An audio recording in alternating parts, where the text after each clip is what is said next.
Voilà. La police britannique, surprise d'apprendre qu'une ferme de weed, hein, de cannabis, est en fait une mine de bitcoin.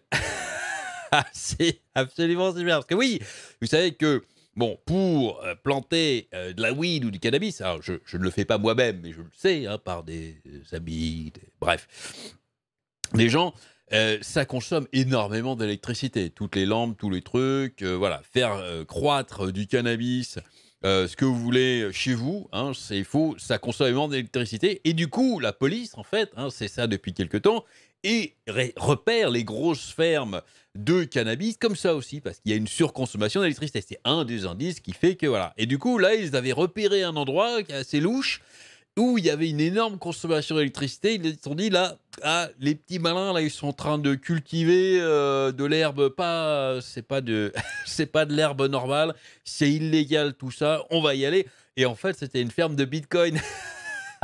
C'est magnifique.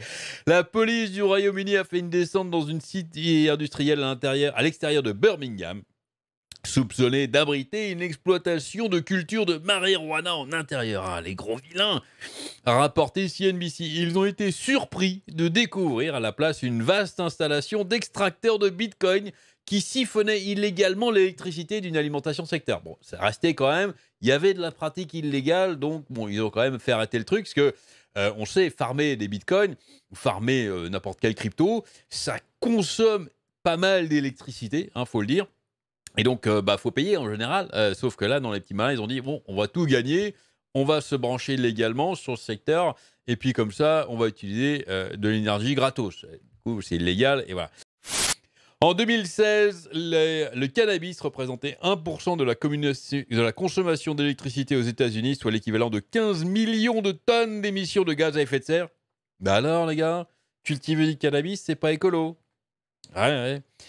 À titre de comparaison, on estime que le Bitcoin est responsable de près de 0,25% de la consommation électrique mondiale en 2019. Donc, eh bien, si on doit conclure, finalement, pour sauver la planète, farmer du Bitcoin et arrêter de farmer du cannabis. Voilà, vu que ça consomme moins. C'était marrant. J'ai trouvé cette petite histoire marrante.